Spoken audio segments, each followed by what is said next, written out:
who Sarah really needed at like right around 13, 14 years old was a true best friend, somebody who just would be there with her at all times. I struggled with friendships in elementary and middle and even in high school where I think I came on too strong and I was like, let's be best friends. And I wanted to get really deep. I love deep conversations. I love just really getting to know people, really building that sense of connection. Welcome to the Mic'd Up and Motivated podcast, where we interview passionate professionals who empower young people, impact lives, and create positive change in schools, organizations, and communities. Everybody in here has a talent and you have a gift and you were given that gift so that you can go change the world.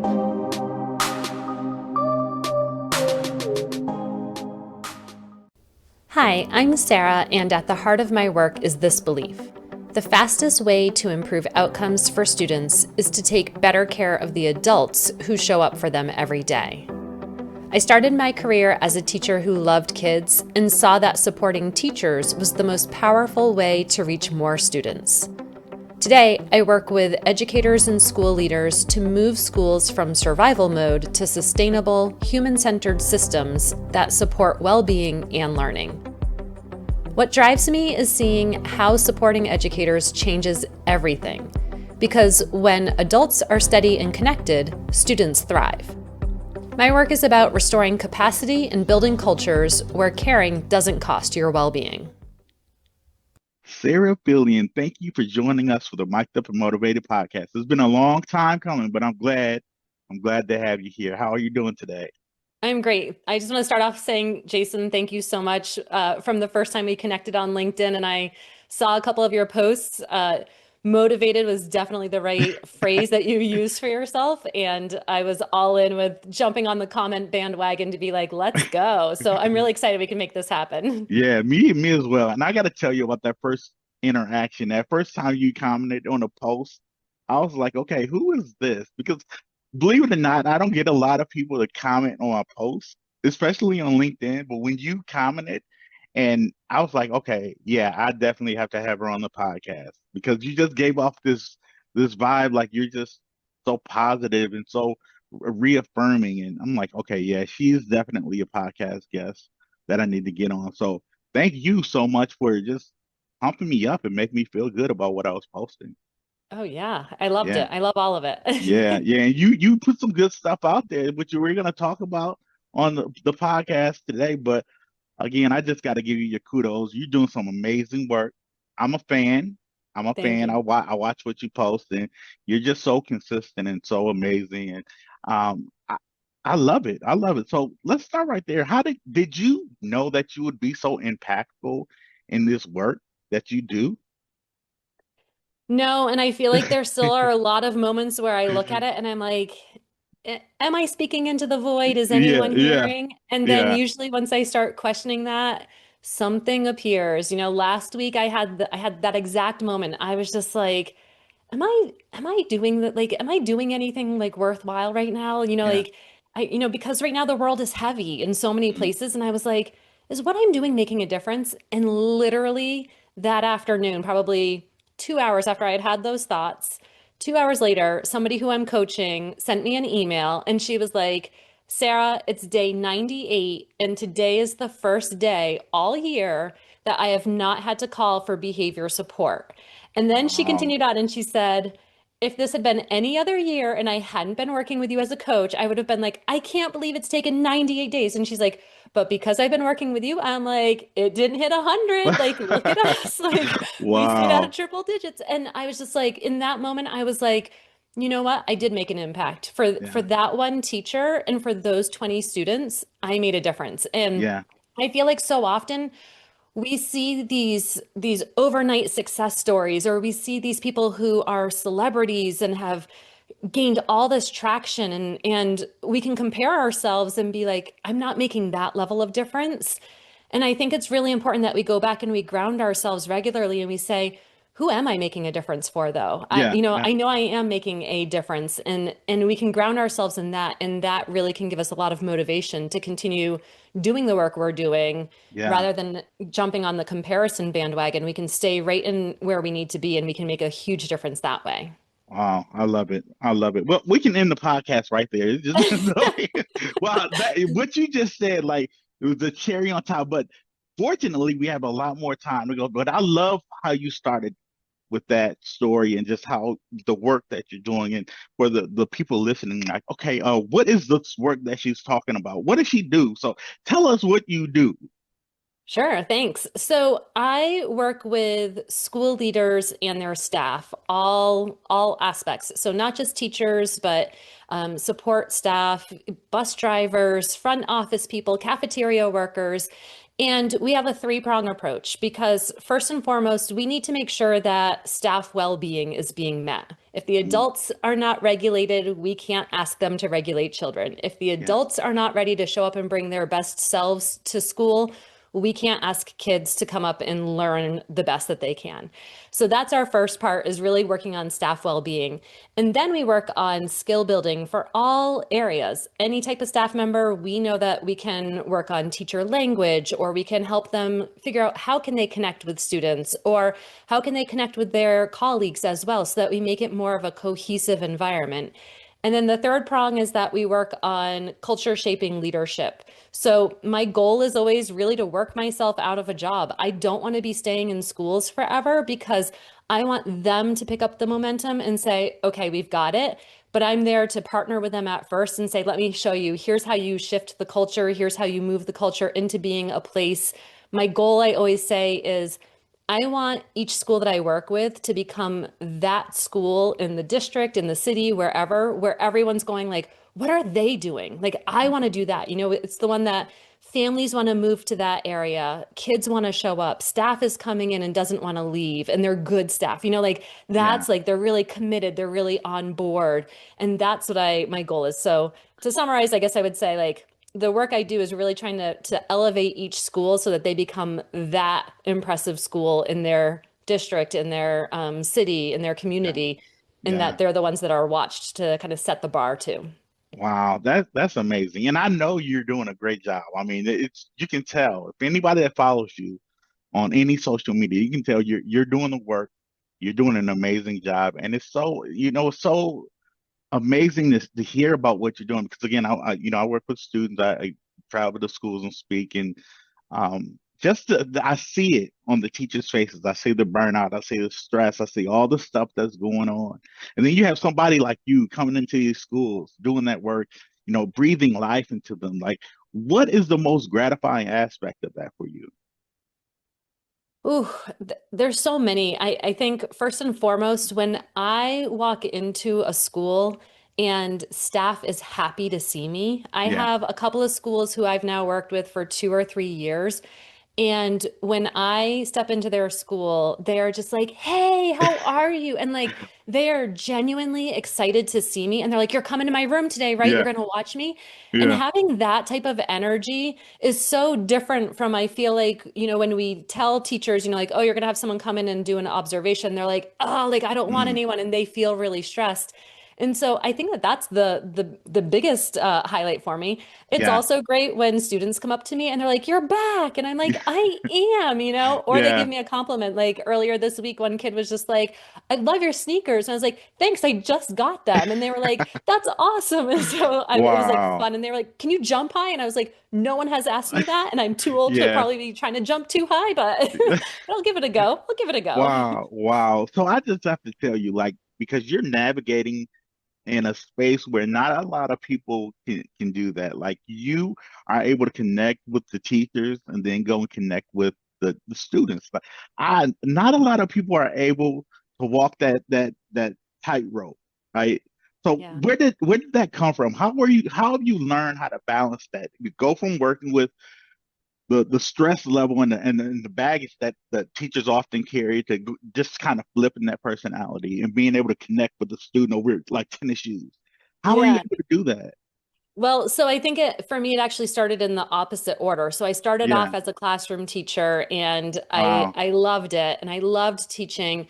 And at the same time, I was like, I want to make an even bigger impact. I want to make a Mm. bigger impact. And so I left and I started working for a nonprofit organization that delivered professional development. And they had a really comprehensive training program that helped us to learn how do we present? How do you take what you are doing with students and now how do you do it with adults without them feeling like you're talking down to them or you're making them into the student? How do you keep it in a really authentic way? Yeah. And then from that point, I started in that business, in that nonprofit organization.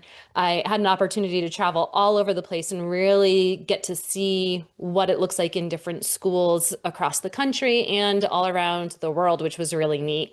And Mm. then from there, I was like, I started missing it because as usually happens when you climb up the ladder in an organization, instead of working with teachers, instead of working with students, I was sitting in meetings again and again, and I really missed developing the relationships. And so I was like, I want to get back out there and I want to do this. And so I started a company. I co-founded a company with a good friend, and that really allowed me to really go the full spectrum. So now I can sit in a meeting with the superintendent one day, and then the next day be in the classroom and playing games and teaching a lesson to students, and then later on that day having the rest of the staff watch that video and say, okay, so now let's pick this apart. What could I do differently? What do you notice that worked really well here? If I was going to rewind it and try it again, let me tell you what I would do different. Why do you think and so Yeah. I think that it really is a lot of experience. And I think really what I've learned is that good teaching principles work with 5-year-olds, they work with 15-year-olds, they work with 55-year-olds. Yeah. Yeah. And a lot of it just becomes your language, and it doesn't necessarily become your tone of, like I don't need to be like, oh, Jason, how are you today if you're Right. 5? Yeah. But I do need to use language that you can understand. And so instead of saying something like, Jason, you need to be respectful right now, which I might say to you if you were 15. If you're 5, I'm going to say, Jason, how are we kind to our friends? And Mm. so it's still the same tone and that still works. Yeah. So at your present age, I could just say, Jason, how are you going to show respect today in our meeting? And not necessarily Mm. calling you out, but just with that same type of tone. But all of those pieces really are good teaching principles that go Yeah. across all ages. Doesn't Yeah. work for everything, but there's a lot that it does work for. Yeah, yeah, and I can tell you have a high success rate. I can definitely tell. Just as you were explaining that to me, I'm like, yeah, you have a way of communicating and getting that buy-in from people. So I definitely can see why you're so successful.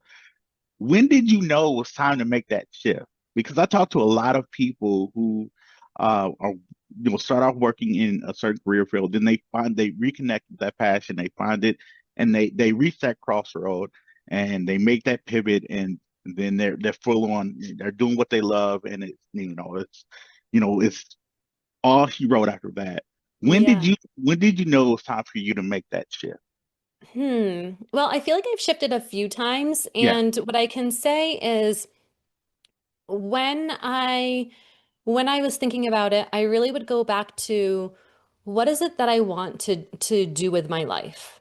Mm. And really going back to that big question, which was my whole why. I don't know if you're familiar with Simon Sinek, but he has the Start with Why, and Yeah. that came out probably like 15 years ago now, but it came out a while ago. And I remember I agonized over that for probably like 6 days, trying to write this really simple, what's my why? Hmm. And what I finally landed on was that my why is to inspire change and empower growth across the board. That's what I want to do. I want to do that with you and me in this conversation tonight. I want to do that for every listener out there. Every time I even go home and visit my parents, I want to figure out how can I inspire some level of change and or empower some type of growth. And so anytime that I would be in a situation, for example, my first teaching career, my first teaching school that I was at, I had an hour and a half long commute on a really busy highway each way. Oh. And I remember I got in a car accident and I was okay. I was fine. And that started something in my mind being like, is this the best place to be right now? Is this what I Mm. want? And I remember at that moment thinking, well, actually, I should say I got in a second car accident like a Oh, week wow. later. Wow. And it was like a staged accident. It was bad. And Oh, so it was like, wow. they were trying to get an insurance claim off of me, blah, blah, blah. But Oh, wow. anyway, when that happened, I was thinking about it and I was like, I've been working in the same school for the past 5 years and I've gotten really comfortable with this school and with this clientele. The school that I was working in was in a very affluent suburb. We were one of the most affluent schools in the district. We had everything that we could possibly need. And I was like, I kind of want to test my teaching chops and Mm. see if I went to another school, how would I do? Like, am I good enough to do this elsewhere, or is Yeah. this just like I have the conditions so I can't fail? Right. And Yeah. so I found a school that was the complete opposite. It was one of the lowest schools in a city. It was in a city in New Hampshire. I should be Okay. really clear about that because I'm not talking about like Detroit or any like major city. But Right. still, it was one of New Hampshire's biggest cities.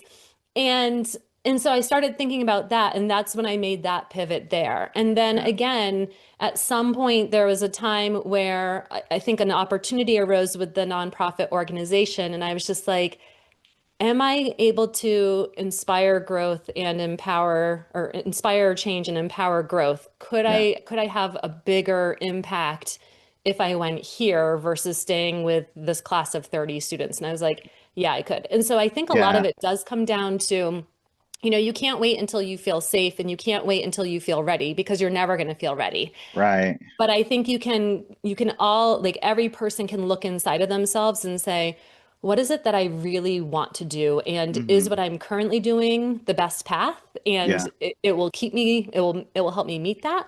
Or is there another opportunity that I could go after and that would help me meet what my passion is and what my goal is? Yeah. Yeah. Wow, that's so amazing. I'm glad you made that pivot. I'm glad you took the courage, you had the bravery. You listened to your heart.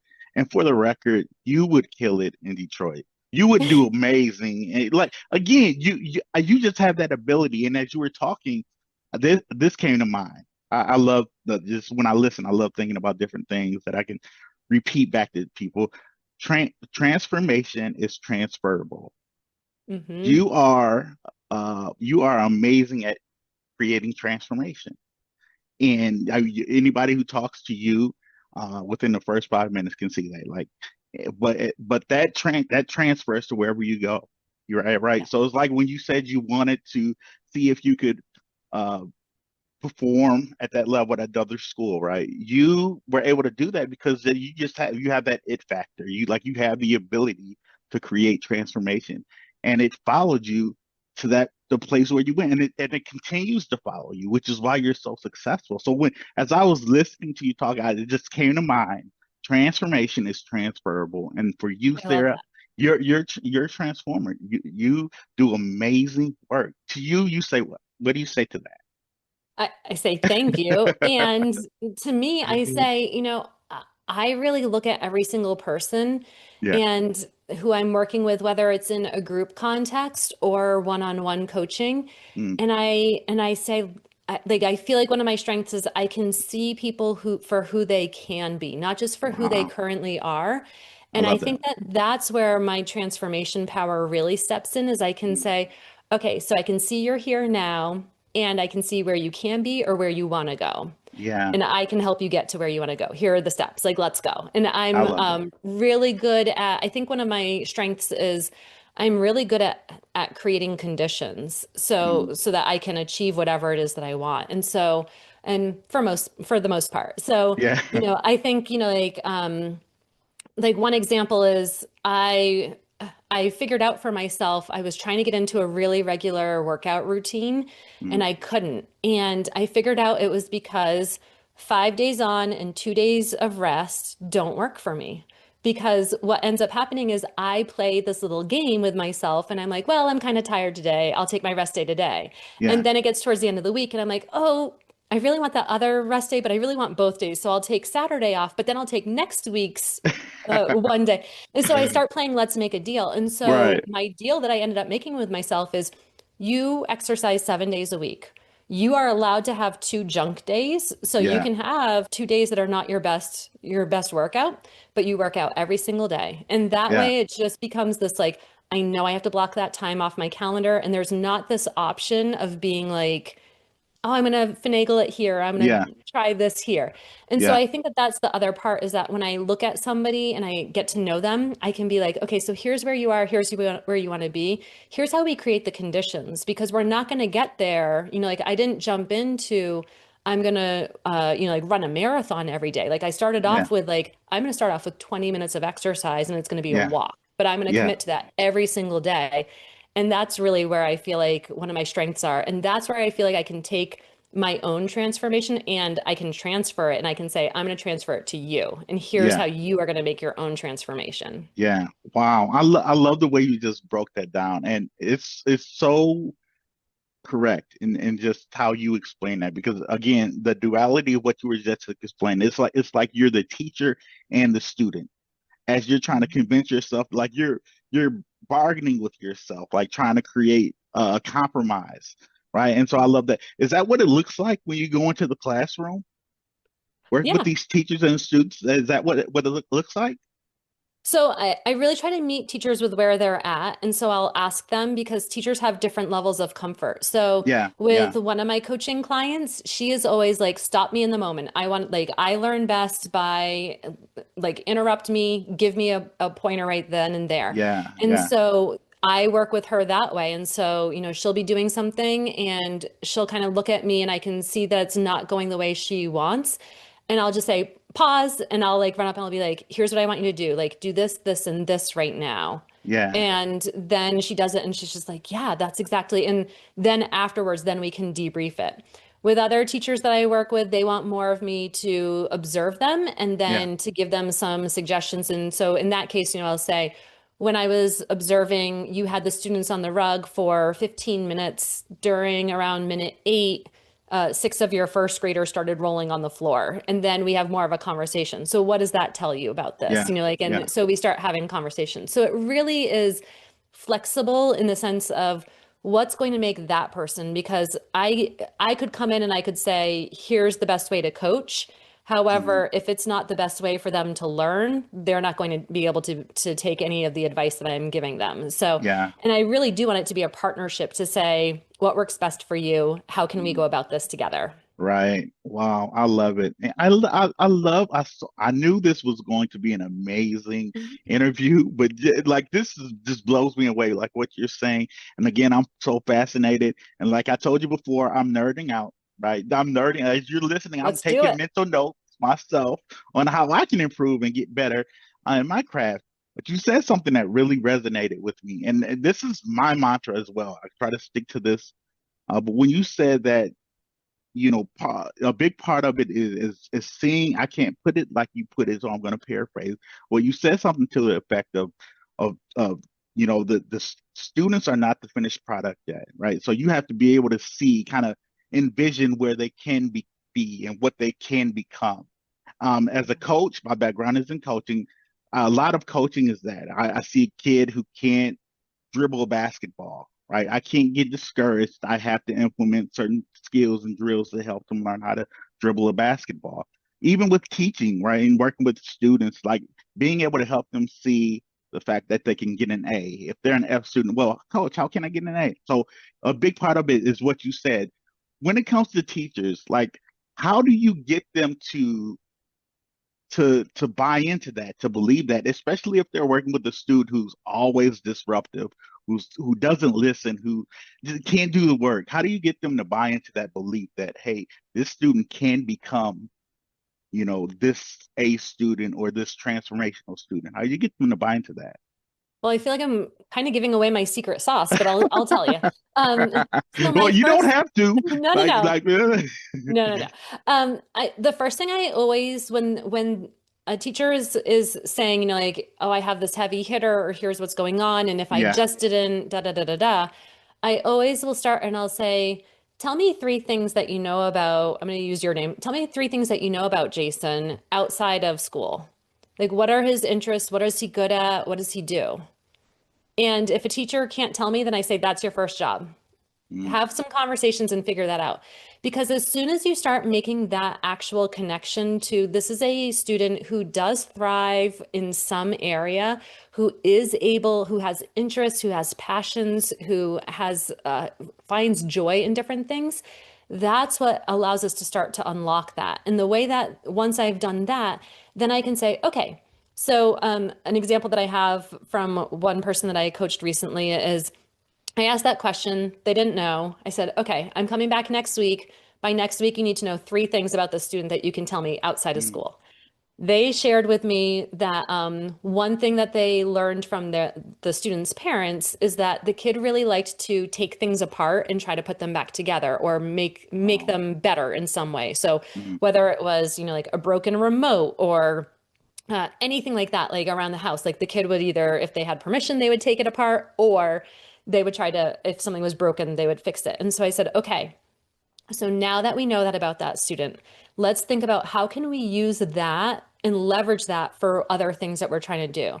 So how could we take that and what could we have that student reading right now? And they were like, I don't know. And I was like, what about like a Lego instruction set?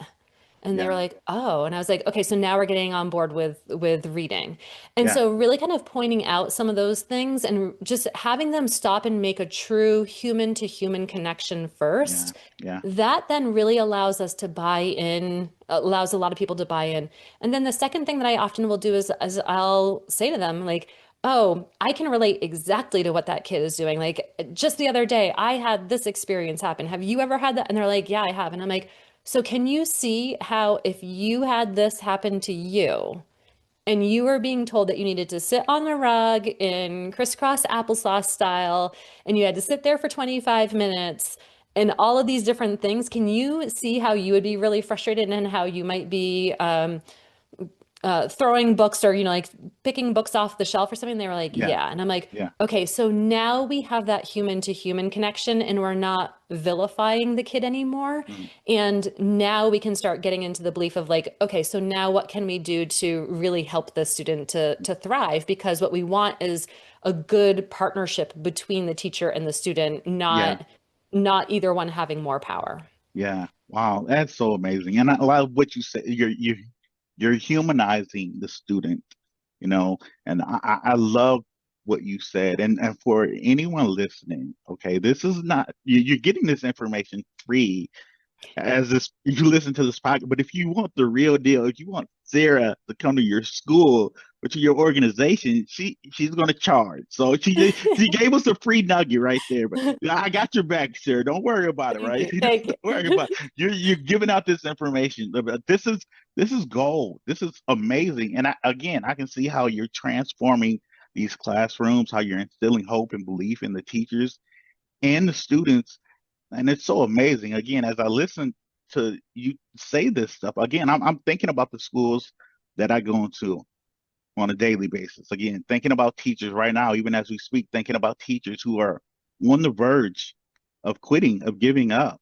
I'm Yeah. sure you've seen that before. You've seen teachers who are like probably a classroom away from like Yep. quitting and giving up. Like, what does that do to you? And when you see that, what like what's your response, or what makes you like want to go in there and try and change that?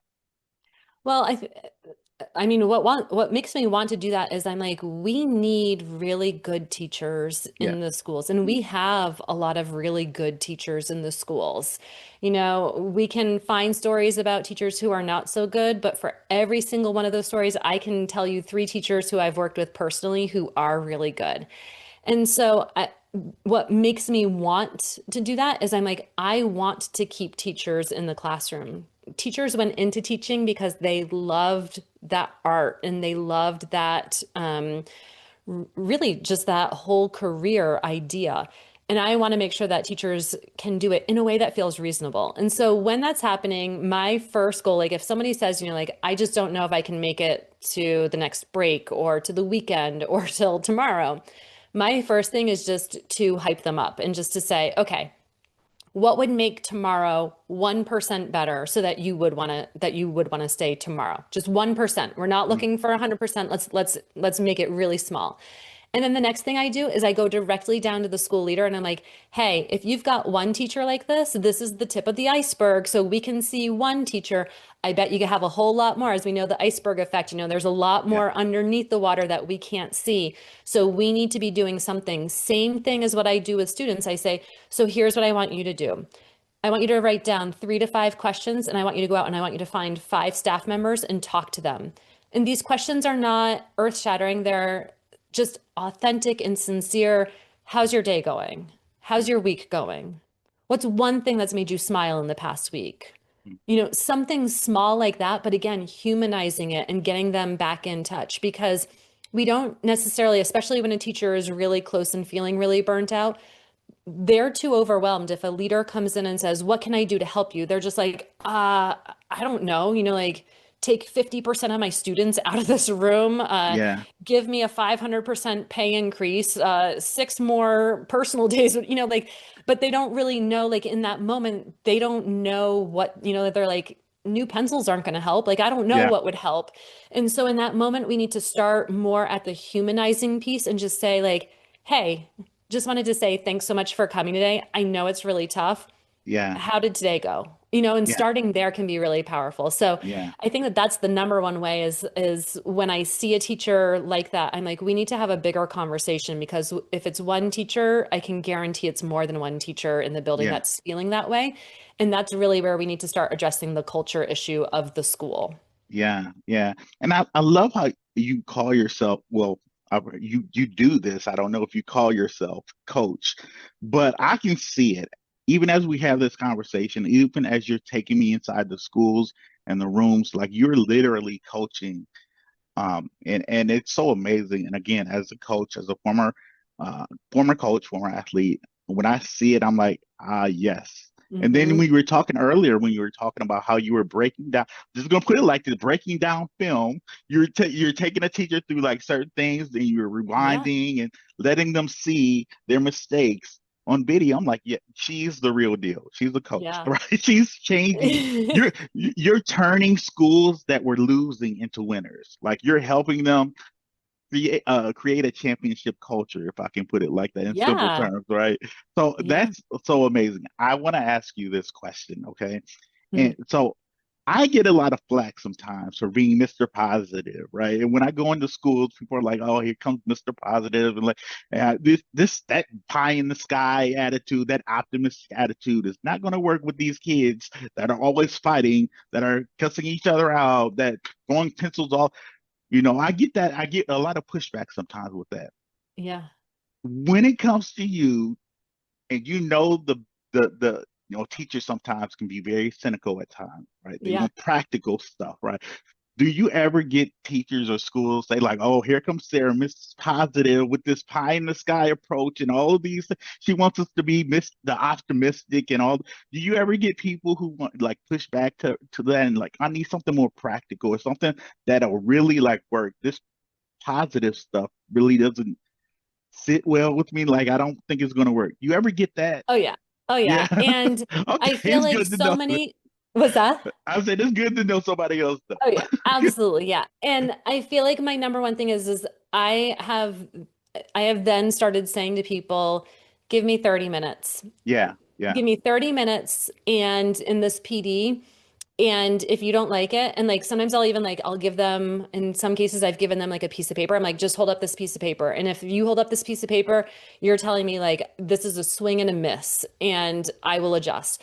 But usually I let them know I have so many practical strategies in here. And I always started off just by saying to people, you're going to get what you put into this experience. And so I'm going to present information. I am not an expert in every single person's classroom. So I am happy to talk about an individual student or a group of students or a grade level with leaders, like especially at the district level. I am happy to talk about this type of teacher or this group of teachers. However, I am not an expert, because the first thing that we need to have is we need to have a relationship. So let me build a relationship with you. And if you feel like then afterwards, if you still are feeling like you're not getting any strategies after about 30 minutes, let me know. I have never once, knock on wood, I have never once had somebody hold up a paper or anything like that. I will tell you though, when I worked for this nonprofit organization, my first time going into this, I was in a school in New York. And I watched this man and this woman walk into my section. And the backstory is that this other presenter had been coming to this district for like 10 years. And so, like, they knew this other presenter really well. Yeah. And so I see this man and this woman walk in, the man leaves. And I'm just kind of like, okay, like, I don't really know what's going on there. The woman walks up to me and she says, listen, I've been teaching longer than you've been alive. And that was my principal. And he literally had to drive me here and drop me off because he knew if I had my own car, I would leave. Oh, This is what she's saying wow. to me before the session even starts. It's my first like day on the job of Yeah, being yeah. out there and presenting. And so I'm just like, okay, like here we Yeah. go. And I'm like, thank you so much for your honesty. Mm. I'm going to check back with you. By lunchtime that afternoon, I was shaking in my shoes, but I went up to her and I was just like, I'd love some honest feedback.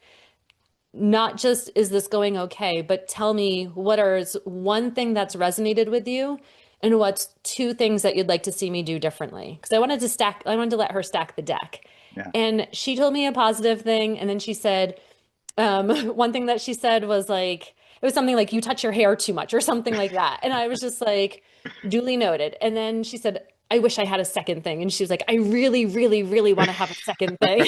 And so Wow. I feel like a lot of times it's again meeting people there, and saying, I will be quite honest and say, I have not always been this positive, and there are a lot of days I have to work really hard still to feel positive.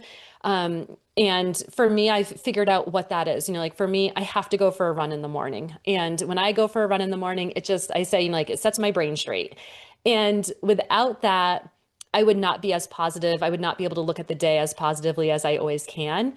However, I think when I get into with a group of people, I can say, yeah, you are going to hear a lot of positive, but also you're going to get a lot of strategies. So let's hold on and give me a half hour before you reserve judgment, and then we can talk after that.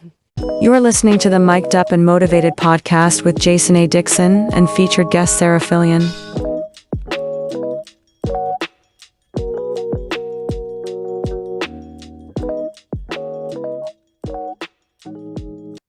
All right, Sarah, this has been such an amazing conversation.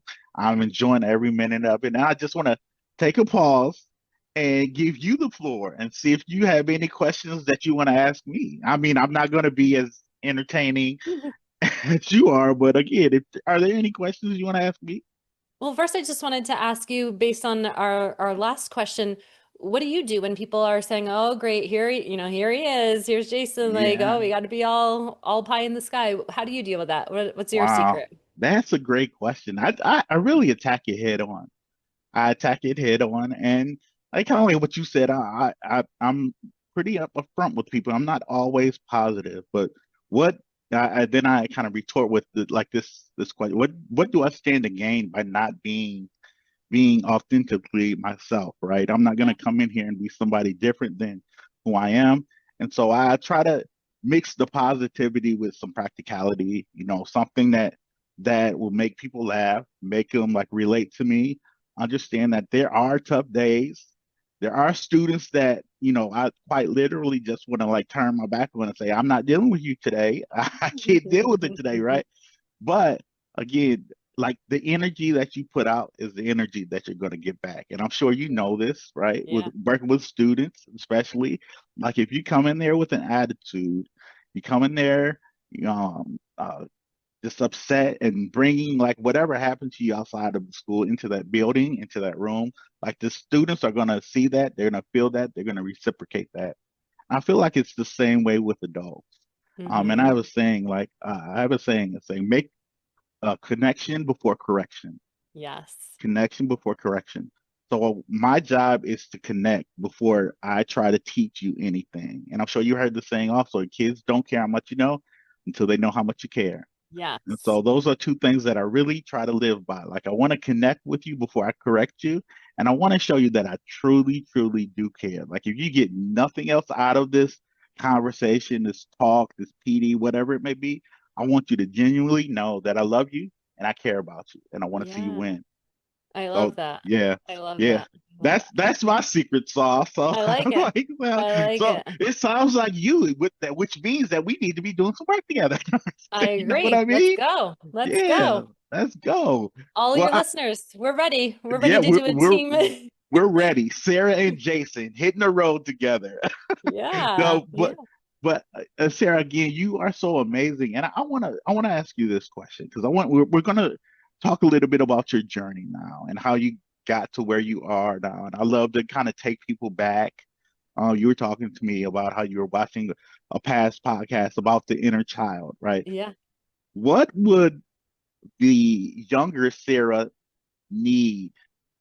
Well, let me rephrase this question. I'm Okay. gonna provide this uh, preface and say this.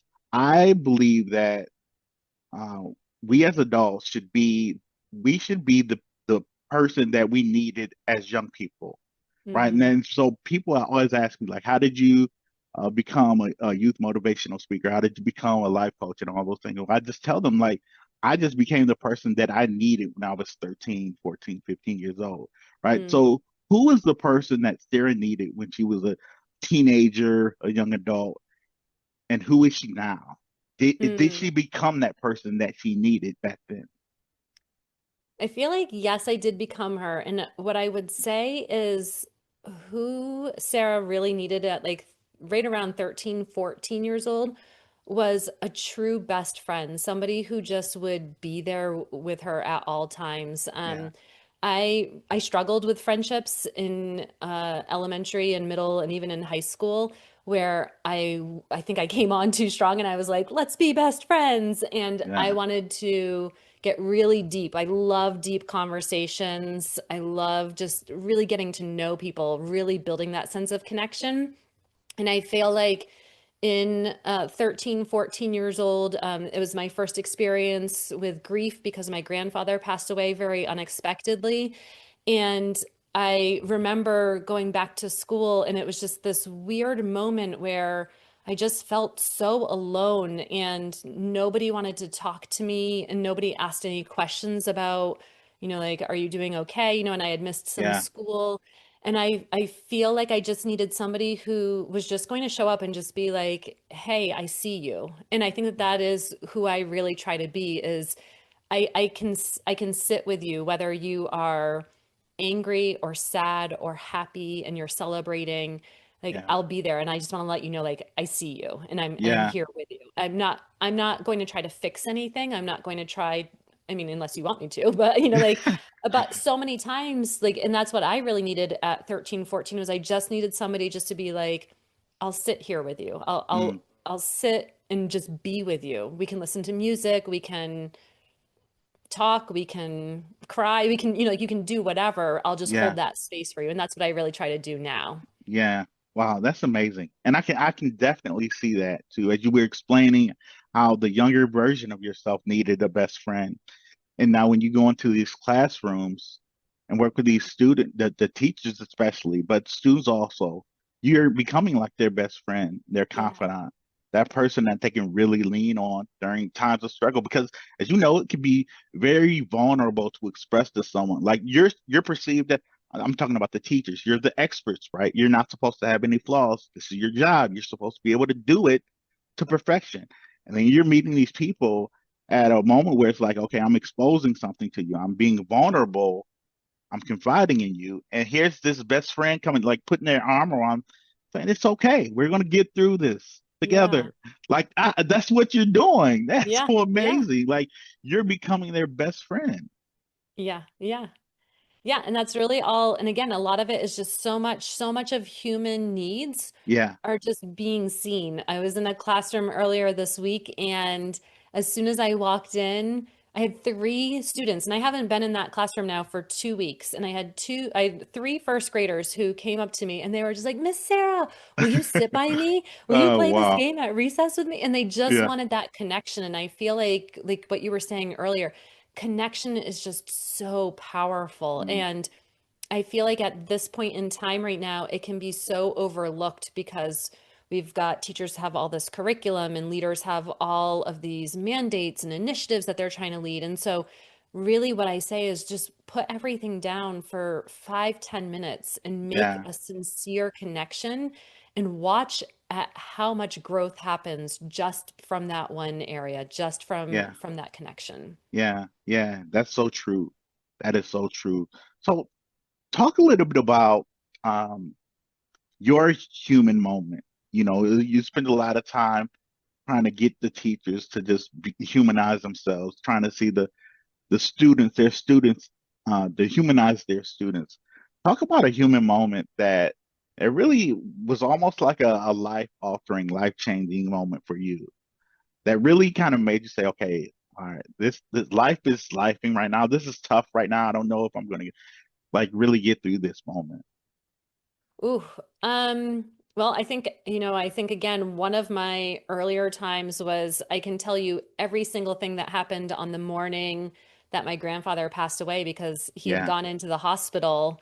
And my whole plan was I had woken up early. I had a job cleaning an office, and so I'd woken up really early to go and to go and get that done. And then I was going to go up to the hospital. I had my bike route planned from how to get from point A to point B. I had told my parents everything. And I can tell you, like, I can still see vividly the moment that my father walked in and he was just really quiet. And Yeah. I was just like, something's not okay. And as soon as he told me what was going on, and it was my mom's father who passed away, it was this moment where it just felt like every domino crashed. Like you had been building this huge, beautiful structure, and it was like dominoes from three ends got pushed Mm. in and Oh, we're all yeah. collapsing. And I feel like that whole summer was so much up in the air and so much of trying to find myself and trying to figure out how do I navigate all of these different things. I could see my mom was really upset. So it was this moment of like, am I allowed to be upset or not? So there's all of these questions that were coming. And I feel like Yeah. that is a lot as a 13-year-old to Yeah. really hold on to and to process. I'm very fortunate in the sense that my mom was a teacher and she was able to see through my BS right away. And she was able to Yeah. kind of be like, let's get you like what you need and to support me. I feel like that is one really truly human moment though, where Yeah. we all experience grief on some level. And I think grief is such a universal feeling. And if it's not even about a person, like for a while I got into rescuing really old, small dogs who didn't have a Wow. lot of time left, but needed a Yeah. quiet house because I have a very quiet house. And Yeah. so, um, I had a couple of them, and for over 3 years, we said goodbye to five different dogs. Wow.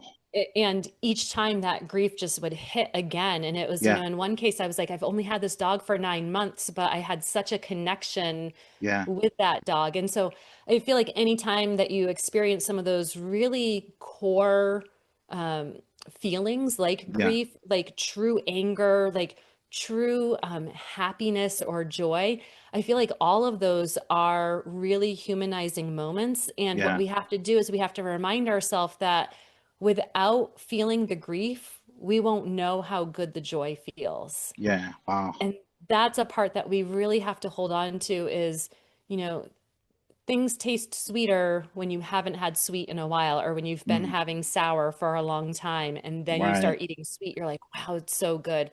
And I feel like it becomes this balance of, and I don't really think that balance is the right word, but it's the part that shows us. It's almost the mirror of when we experience this, the opposite is also a really strong feeling as well. And we Yeah. have to make sure that we hold on to the joy because think about how long we hold on to anger. Think about how long we hold on to grief. And Yeah. those are all okay things. It's okay in society to hold on to grief and to go through it for months or years and to use that almost as an excuse. And Hmm. yet, going back to our positivity piece of why isn't it okay for us to show up and just be like, I had this really joyful thing happen 6 months ago and I'm still Yeah. riding that high, like Yeah. let's hold on to that. Like, let's keep going with that because that's the way that we balance this out. And that's to me what really makes life worth living is that we get to hold on to these moments and we get to keep revisiting these moments again and Yeah. again, not Yeah. just the negative ones. Yeah. Wow. That is amazing. That is amazing. Uh have you ever met a teacher in that moment that you just described, in that moment, either that moment of grief or that moment of like feeling like, okay, I don't know what I'm going to do. I don't really feel like I'm good at this job, or even just a human moment, a life moment. Like, have you met a teacher Oh in that yeah. moment, and like, what did you do to help them get through it? So I've met teachers in all different facets of life. I've met teachers who just had their children unalive themselves and they're trying to work Wow. through that while they're teaching. I've Wow. met last year, one of my most recent incidences is I was running an online course and it was all on well-being and really helping to ground yourself, being able to find joy, thinking about your mindset, being able to bring your best self to school. And one day she messaged, and this was all asynchronous, so I wasn't really seeing on a day-to-day basis. However, they would write some things and they would share some notes with us. And she wrote to us and she said, my mom passed away last week, and I have just been grieving so much. And I have to be honest and just say, this is the one thing that's really keeping me going right now. Yeah. And I was just like, wow, like to have that type of power of it reminds me of Spider-Man's Uncle Ben, like Yeah. with great power comes great Great responsibility. And I was responsibility. like, Yeah. I didn't even know that that was the power of this course. And I'm so glad it's living up and it's holding its responsibility. And so Yeah. we sent her flowers and we just said, hey, we're so sorry to hear about your mom. And we know that she'd be so proud of what you're doing here, here, and here. And Yeah. she wrote us back again and she was just like, I can't believe that somebody who's doing an online course would send me flowers. Yeah. But, like in addition to that, she was just like, and she said, you just made me feel like it's okay to feel my feelings and that it's okay to keep doing what I'm doing. And so Yeah. I think in so many cases, that's the number one thing we can give that I can give to teachers, that I can give to leaders. I've met several leaders lately who have been like, I just don't know if I can keep going. And so I'll just say, well, let's talk about it. Like what's going on? And then I'll just acknowledge it and just say, what you're saying and what you're feeling is absolutely true. It Yeah. is 100% true. And you can absolutely feel these feelings. Right. No Right. question. You don't have to defend it. Be angry, be upset, be frustrated, be whatever Hmm. you want to be. And that is an okay feeling to feel. Yeah. And now, then I think it becomes the like, after we've processed that, then we can just go into again, like, instead of trying to make things 50% better or 100% better, what would make things 1% better tomorrow? Or Hmm. what's one small thing you can do tomorrow that will bring you 30 seconds of joy?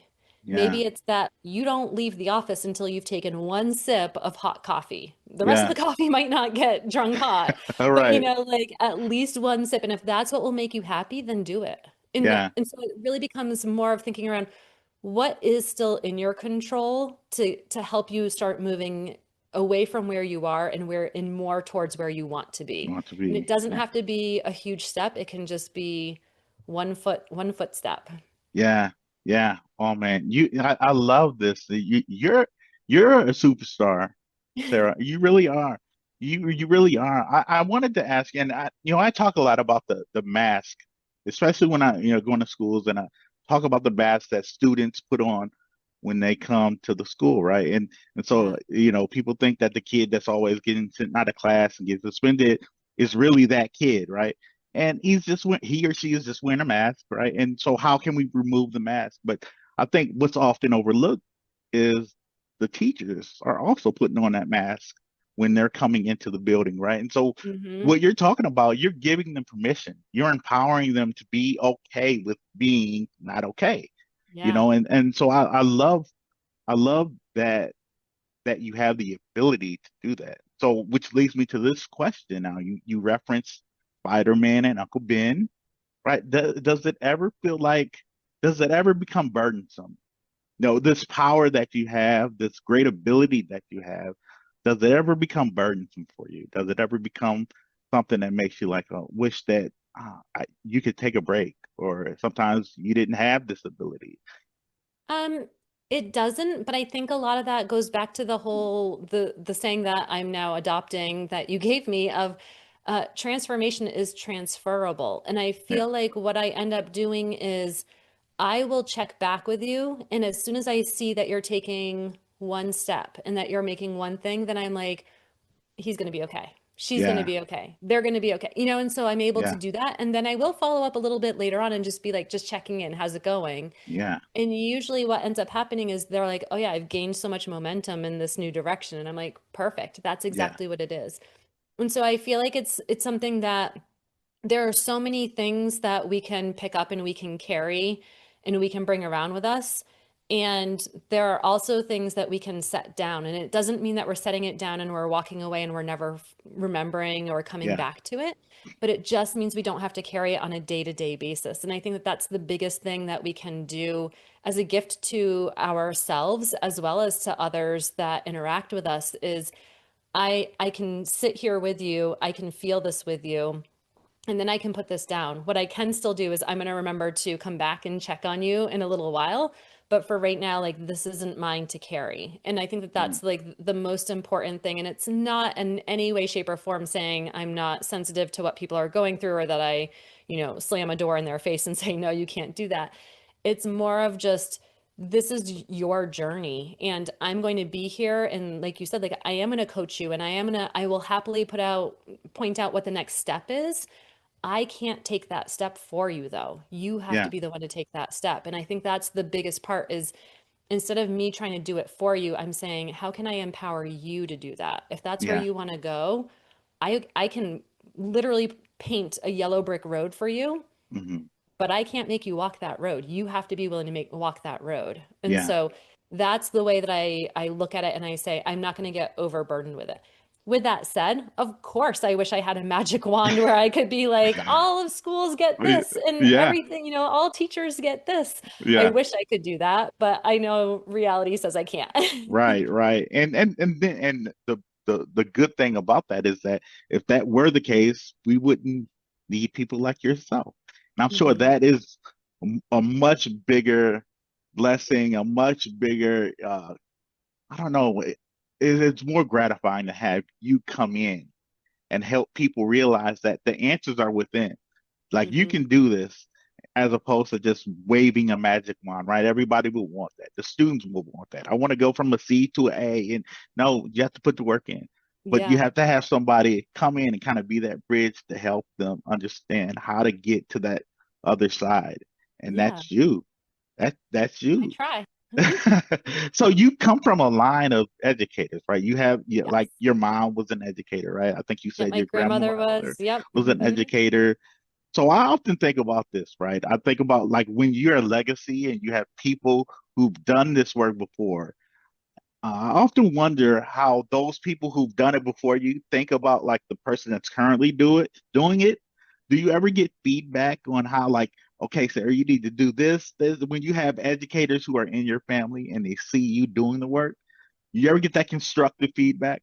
Um, I haven't. So I can tell you a quick funny story, which is that so my mom brought me into her school. She had been talking about what I was doing when I first started working for the Yeah, nonprofit, and her principal was like, "Yeah, I'm interested in this. Let's have her in." And the night before I was going to go and present, my mom was really nervous, and she was saying, "Now some of my colleagues can be like this, and some of the colleagues will say this, and da da da da da." And she was really nervous for me, and she wanted, she was kind of mama bear. She wanted to protect me. And I got a migraine. And so I was just like, Mom, like I can't hear this. Like, and she was like, what can I do to help you? And I was like, it's fine. I was like, I'm gonna go to sleep for 4 hours. I will wake up, the presentation will be fine.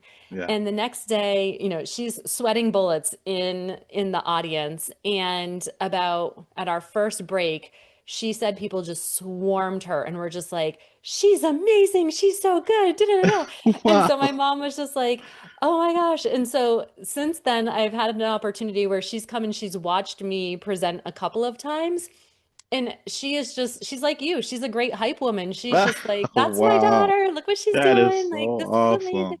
And so, I feel like in all cases, and when my grandmother was alive and I would talk to her, she would just be like, that's amazing that you're doing Yeah. that. Or like I would tell her stories when I was in the classroom and I'd be like, and here's what's going on now. And she'd be like, wow, when I taught, like, here's a story that I had. And it was Yeah. never really a comparison. It was more of just like swapping stories. Yeah. So not really constructive criticism. It was all just kind of like, yeah, teaching really is hard. And I think that in that case, the legacy that has been amazing is all of these other people around me have been like, we know how hard being in education is. And Yeah. so they're the first ones, like if someone was to say something, and no one in my family has, but if somebody in the family was to be like, oh, you're just a teacher, I know I would have all of these women who Yeah. are also teachers would be like, no, no, no, like Oh, that's not what she's you're going to say. more. Like we can tell you how it is. Yeah, you're so much more than that. And that's an amazing story. When especially when it's your parents, and they see that this path that you've gone down is like it wasn't just a pipe dream, or you weren't just, dreaming or being reckless with your professional career, right? This Yeah. was like a calling. This was something I was really meant to do. And then when the person who may have doubted you or whatever, they get to see it in real time, and then they affirm you and they're like, okay, yes, she is good. She is the real deal. That is a beautiful feeling. I It is. had that myself. I experienced that. My dad, when I switched from being a sports reporter, and I pivoted and decided to start my own business and speak to youth and work with adults who work with youth. And Yeah. my dad kind of doubted me at the beginning, like I was crazy, right? I had a pretty Uh-huh. good career as a sports writer, but then as he kind of saw me evolve and grow and get better at my craft, like he became my number one fan. Like, and That's he's awesome. like your mom, right? He will defend me to no end if somebody tries to say something about like the work that I'm doing. Like, so I know that, and it's such I'll a arm gratifying. wrestle him for your opening act. Let him There you know. Oh yeah, there you go. And my dad won't back down from a challenge, so so he might take you up on that. Seriously, seriously. So, but you are amazing at what you Thank do, you. and so I know a TED Talk is coming. If it hasn't come already, It a book hasn't, yeah. is coming. It's coming. I'm going to Okay. give you an opportunity. A book is coming. Like, and so I want to know, like, again, as you look at the landscape of education, and you see teachers who are battling and going through different things, like what would that TED Talk be about? What's a message, a universal message that you think teachers need to hear right now Mm. in this climate? I think teachers need to hear you are doing an amazing job. And if we can take a big step back and look at the 30,000-foot view, you have a ton of responsibility on you because you are not just trying to get through your reading curriculum or in high school, like whatever your core curriculum and core standards are. You are trying to raise the next level of community. You are responsible and you are tasked with giving inspiration to students so that they can pursue their dreams, whether it's becoming a doctor or a football player or a ballerina or a sports writer or a presenter, whatever it is. Yeah, That's what you're tasked with. And the number one way that we get there is through connection. And the more that we can stop and we can look and we can see, like at some point, Jason was motivated to become a writer and to believe that, oh yeah, I could write for sports. I could take what I really love to do with sports and my athletic background, and I can now use my writing skills and I can combine these. Same with me, like somebody saw it in me and pushed me to be like, you know what? You like to work with others and help them see the best in them, and you have no fear of getting up and delivering a keynote or doing something like that. And so that's where teachers' real magic lies. And I feel like if we can hold on to that and we can remember that, then it makes it a lot easier to be like, oh, shoot, I didn't get through my phonics lesson and my math lesson, and we're 4 pages behind on this read aloud, and da da da da da. Those lists are always going to exist. I've Yeah, never met anyone who creates a to-do list who truly gets through their full to-do list on a daily basis. You know, you might right. hit it Yeah, once, but it's not something that you hit regularly. And right. I feel like if we just take the step back as teachers and we just breathe into how can I take this opportunity through reading, through my core class, and instead have a really good conversation with the students so I can see, oh, hey, you're really good at math and Mhm. you really like geometry. Have you thought about construction? Have you thought about this other, all of the different ways that you could take and you could apply that? Yeah, Really using that, that's where their magic is. And that's what I feel like teachers need to be reminded of. yeah, It's not something that they've forgotten. There's the catchphrase so many times right now of like, oh, you just need to remember your passion and find your passion. I'm like, no, teachers know where their passion is. It's like underneath that huge stack over there. Like they still right. have it. They just feel like Yeah, they're drowning with all this other stuff. And I feel like if we can instead say, I'm not trying to keep every plate spinning. Instead, I'm going back and I'm looking at the 30,000-foot view and I'm saying, this is the most important thing. How does that then make me show up during my lesson? How does that right. then make me show up when kids are walking into my classroom or when they're leaving my classroom? What am I saying? What am I doing? Because those are the interactions that are the most powerful and are going to have the biggest impact on students. Yeah. Wow, that is so beautiful. I love what you just said. That does sound like a TED Talk right there. That, Thank that you. really Thanks does. for helping me Yeah. shape that. No, hey, no, that is amazing. I want to be front and What's your center with what this. do you have a TED Talk? Wow. Wow. Yes. Yes. And I'm still workshopping that right now. But you know Okay. what? Since you asked me that question, when I get it fully formed, you're gonna be the first one to hear it, and we're gonna get your thoughts and test it out, right? But I Yeah. know I would really want to talk about how I know it's cliche, but how teachers really do have the power to shape um, these kids in a positive way. And like you said, when you said that passion is buried under that stack of papers, like that visual, like you advocating for the teachers. You may have an administrator or somebody. You're not doing this. You're behind on the lesson plan. Where's your passion? Where's your go? Your grit. Your enthusiasm, right? And Yeah. here you come. No, it's right there under that stack of papers, under that bad evaluation that you get, whatever it is. Yeah. Like, but helping them realize that you still have the power to do that. Like, and like I think you said it earlier, like everybody was shaped and impacted by an educator at some point in time in their lives. Otherwise, they wouldn't be doing this work. So Mm-hmm. helping them see that you can be that educator. In fact, you are that educator. Now you just got to start to believe it and walk in that. Yeah. Right. So, Yeah. yeah, so that's amazing. And thank you for like giving me that shit. Like we're like sparring partners, I love it. I love it. Oh Yeah. man. Yeah. So I want to ask two final questions and they kind of go hand in hand. Okay. I want to ask the first question is what's next for Sarah?